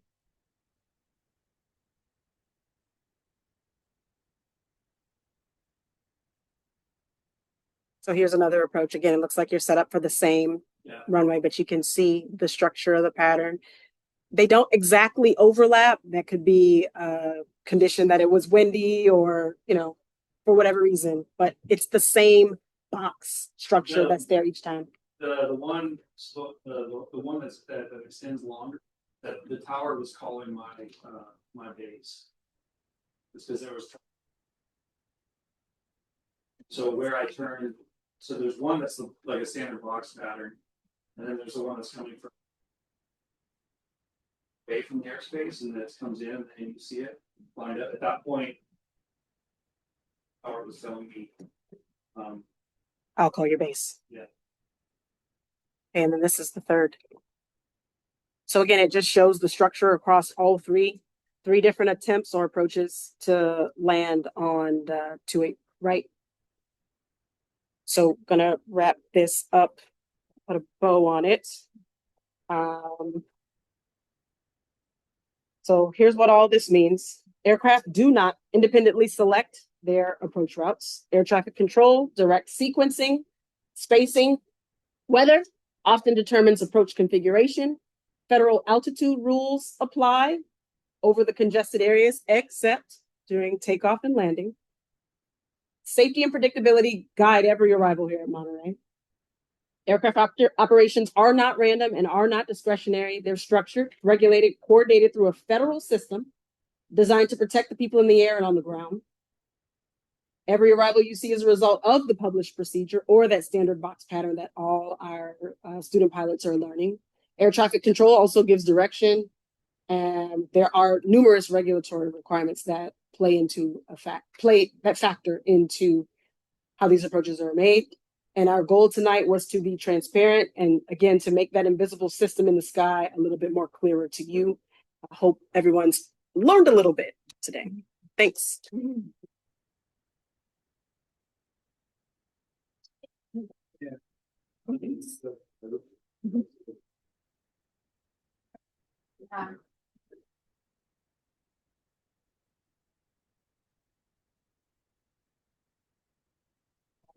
What? You getting clapping from any comments online? No. No one online. Great, that's the board. So, thank you, great presentation. Like, as I understand it, then, I'm thinking about what I hear from people in the community. And when there are flights in the airspace of Monterey, aircraft in the airspace around Monterey that are less than 1,000 feet, it's either because they are in one of those precision paths and they're on 28L, 10R, or the 28LR. Find one of the approaches. Or they're in the process of taking off and landing, and therefore they're in one of those box patterns and they're being directed by the tower to be in that location at that time. Those are the two circumstances in which there would be aircraft under 1,000 feet. In the approach scenario, they would only be 1,000 foot when the approach brings them right in over the runway. The only time, I'll tell you where you're hearing it, is you're hearing it is the vehicle approach.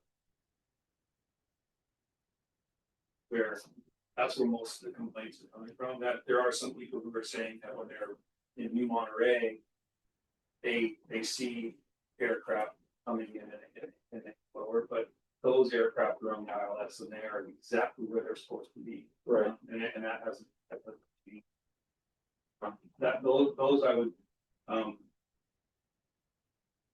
but you know I would listen to that, but that one can be kind of Yeah.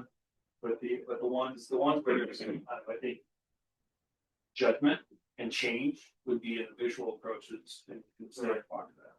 So I think I explained to most of the people when they approach me to say, frustrated by aircraft operations, that what's happening in the airspace is mandated by FAA regulation.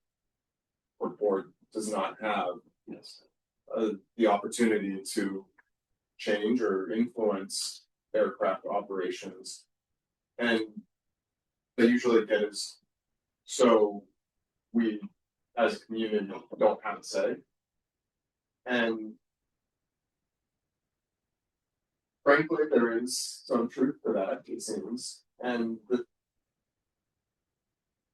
from Council Huber is that if people want changes made in how the airspace is utilized, that the only avenue available to them truly is to file a petition for a rulemaking request with the FAA to say, so the rules that we want implemented for how this airspace is utilized, FAA, will you please review them? And then if FAA chooses to do so, they implement the rule, or they don't, and then the tower would direct aircraft to follow those rules. Is that an accurate statement? Yeah, I would just add that the FAA has to issue some rule, change what's happening, to change what's going on. Just because someone files a rulemaking request doesn't mean that the rule changes. Right. Okay. Yes, the FAA has to approve that rulemaking request and then implement it. Correct. And FAA's rules are based on safety as opposed to our community's wishes. Yes. But I would also say, and Chris, you can jump in here, we have looked to see if there are other approaches that work better. We have listened to those community concerns and brought them to the FAA and spent funds trying to see if there are other things that are available out there. We've done that. Mm-hmm. The ILS. I think for all. Yeah. Based on our terrain, based on our weather, based on where we're located, they are the appropriate approaches for this airport with the type.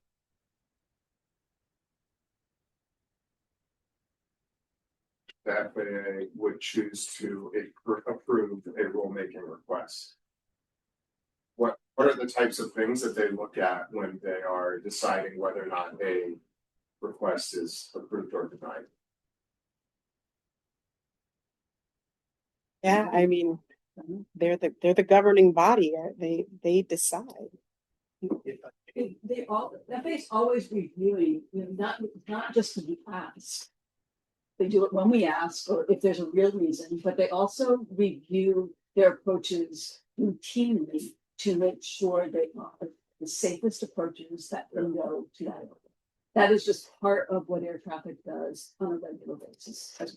Right. So I guess my question is based on, obviously, safety is the number one concern and priority. But are there secondary priorities that are considered when FAA is considering rulemaking requests? For example, are there environmental issues that they would take into consideration? Are there when they're making a noise change, when they're considerations? making a change or looking a change or implementing a new approach, all of those are looked at. They have to look at environmental, they have to look at noise areas, they have to look at all. So when approaches are being developed, they are looking at all of those components while they're developing that approach and see. Sometimes they get 95% the way down the road on an approach and then it doesn't work. It won't work. And are many lines of business that are looking at it simultaneously. Sure, it is going.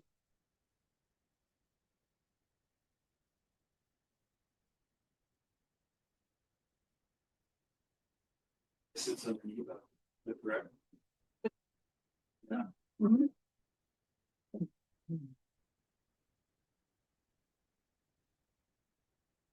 For some context, our approach, the ILS has been in existence.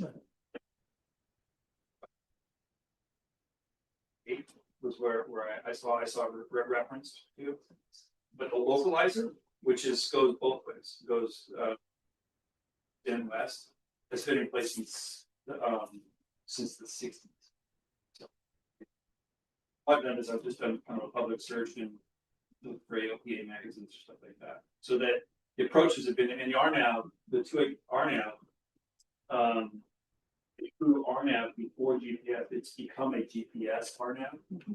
But before you could shoot that approach using just analog equipment with their old radio equipment. But I don't think some of that, but that leg or that approach has been in place 70s and 60s or 70s since the war. So it's not, nothing has changed. Like the actual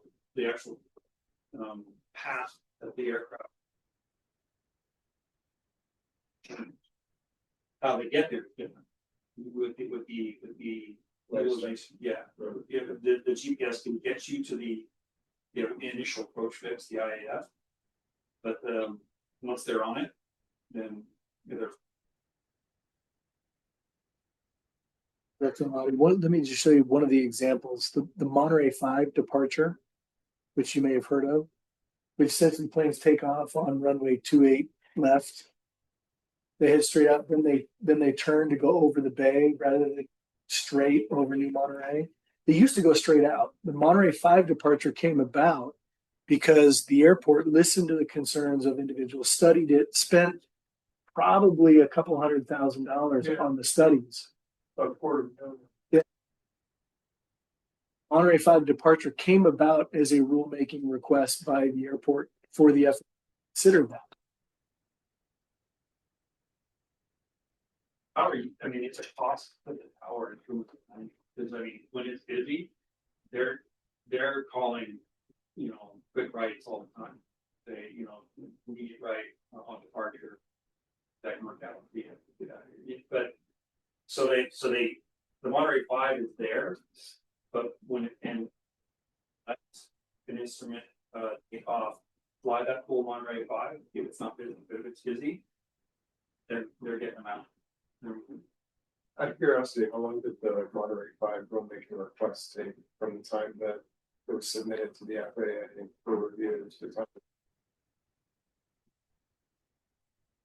At least 2 years, not more. At least. After all the studies had already been done to generate the request to send it. And to piggyback what John was just saying, when we're busy, and I think Scott, you had shown this when member of the community had shown pictures of planes going right and left. I think that your research showed that there had been like a small plane that took off and went in the direction, but then a larger plane that was faster took off. That's how they were lined up. So it had to be diverted either right or left, or it would have run over the smaller, slower. Yes, Correct. that's correct. And then other times we were, maybe that's what we see. That you just a cloud, each cloud that moved in, and so they were instructed to go either right or left. So there's so many factors that come in, even when there's a standard approach or takeoff. But that's why the tower is there to be able to see those things. We're under Markovia Farm, there's a cloud right out here. All the visual traffic out to go up, that they're commanding is to, as soon as they take off, turn right. So they have to be 512 block, so 500 foot above, below 1,000 foot above or 2,000 foot below. 152, right? 512. Heard it was, like the Cessna, the 152, 170, yeah. 152 is what I was. All right, So 1,000 feet above, 500 feet below, 2 miles. Horizontal. These are the mnemonics that you keep in your head, but what they are is their cloud clearance.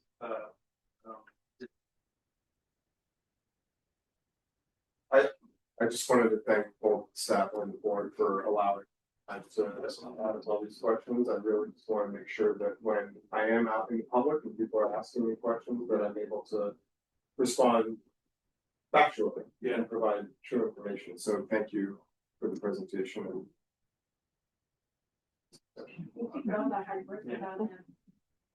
We took a resident your options, so where we were with respect to your house.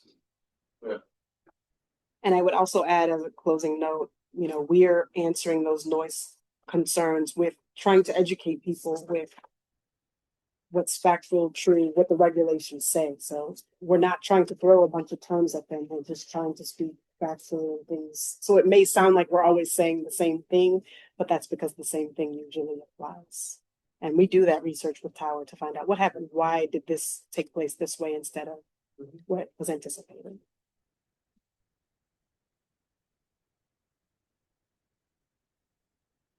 I have a question.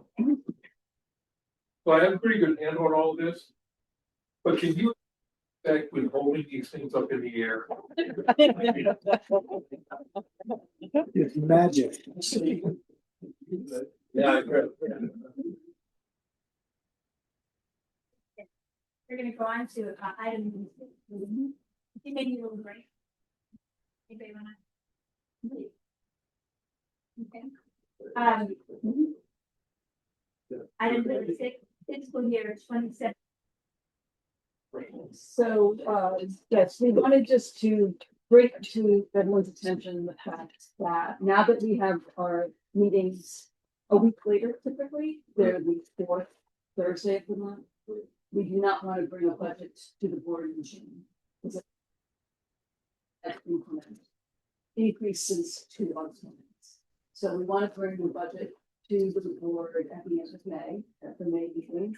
So backing up from that, we've worked with the finance committee to look at there in April. They will have first review at the finance committee meeting. So that's April 13th. So we'd like to schedule a budget workshop with the full board on April 30th. They're going to look at their calendars. It would need to be a morning one.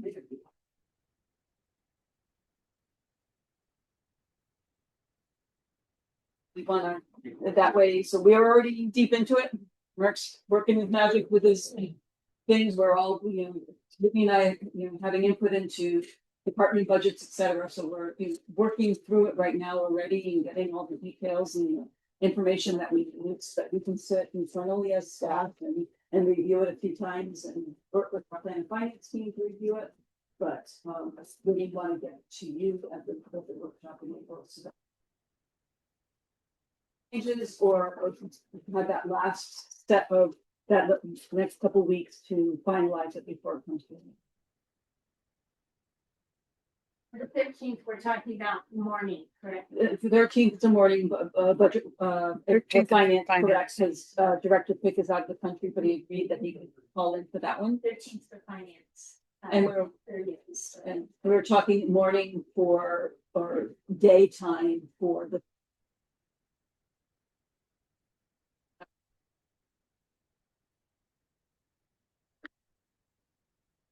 possible for get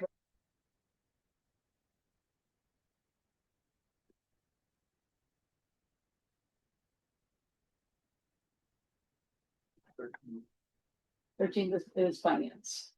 So that's only for 30th is the date I'm asking you to.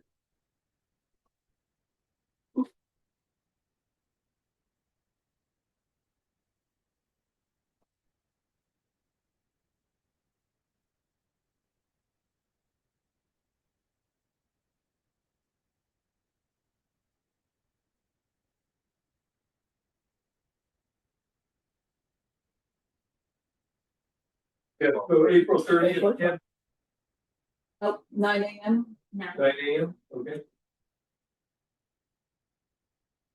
Dr. Amati said he needs to be done by 12:30, so 9, we should have plenty of time. Great.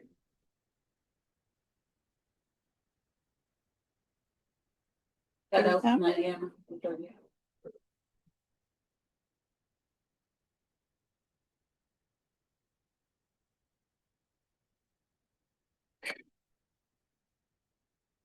Final numbers on the terminal then for next month. Correct.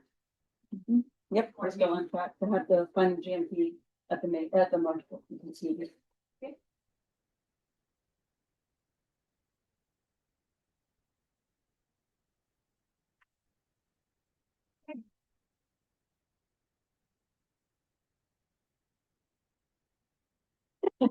No, only one board participant access. Actually. Knew their minds, they can't handle anymore.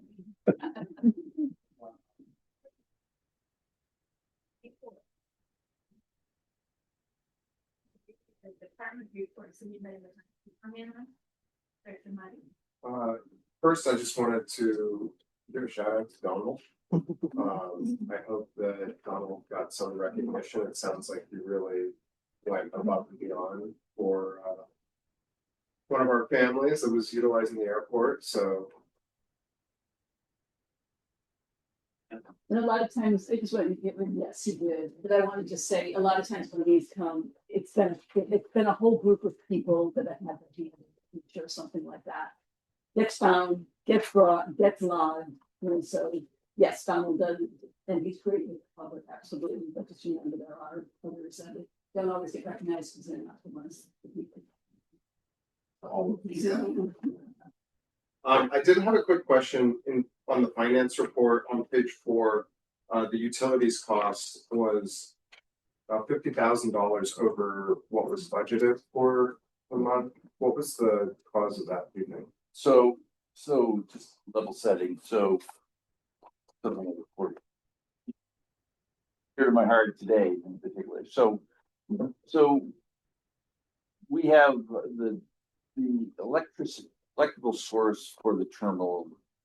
Partly what we get off the grid, but also what we get off the solar array, right? Yeah. And so because we're on the solar array, the terminal gets a nominal billing every month. Once a year, generally in January, there's a true up, and then basically is the difference between the utilization, the retail cost of the utilization of the utility, offset by the wholesale cost of what we sell back to the grid. So we probably offer timing on that, but that's what that is. Right. So that was just the true up that was gonna happen at some point. Correct. Perfect. And then, as always, I direct people to read the police report. What happened with the album? Yeah. Owl. Part of the operations of the airport is wildlife management. So we keep wildlife away. An owl was found, so we called someone to come and pick up the owl. You took it Sounds to like- a farm. No. No. It's having a hoot. It's the SPCA, the people who picked it up, sorry, not the SPCA people, whoever picked it up was familiar with this bird. They just announced they lost it. Yeah. No, it was all over social media that they Ah. had a pair of owls that they had for a long time. Got out. Okay. It was all over social media and everybody was searching everywhere for these two owls. And then it was on social media. It's shout out to the airport, that the airport had found it, identified it, kept it safe, and they were picking it up. They never did Kept it keep safe. it safe. It's Donald again, same Donald. Yes. Donald.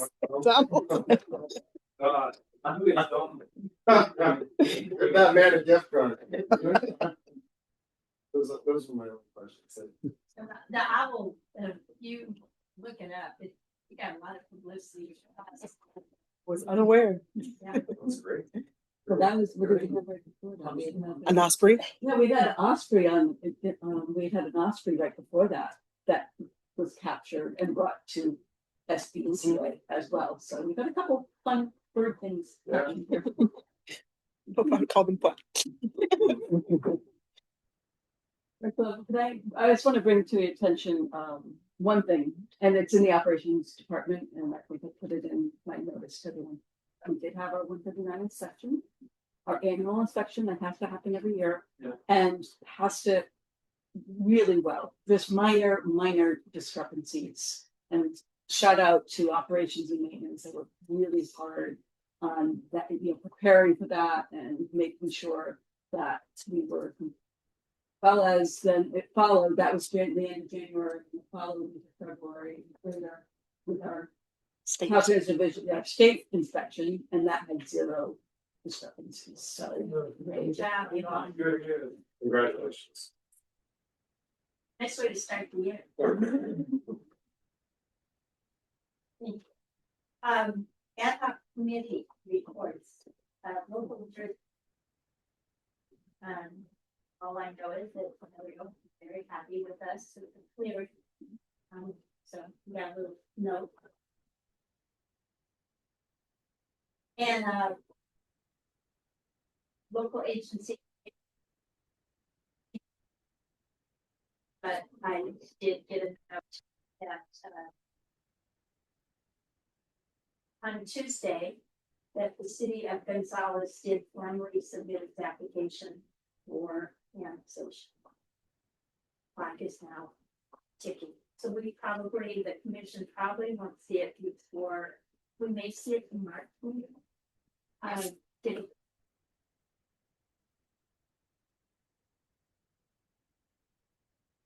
that has to do the municipal service report to see what their current level of service is on fire, sewer, all of that.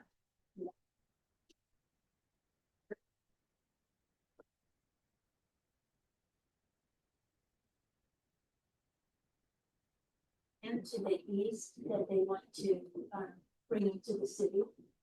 And 743 acres environmental mitigation policy, it can be taken down and for.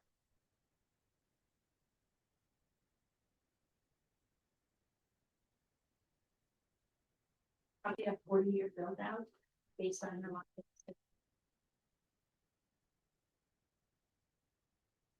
It might provide some housing maybe eventually. Additional taxi authority. Transportation agency. So, does that Oh, you know what? I know this. Special districts, we did not read this much. Association of Monterey Bay Area Governments, it was canceled. It was canceled. So they. And that's typical. So,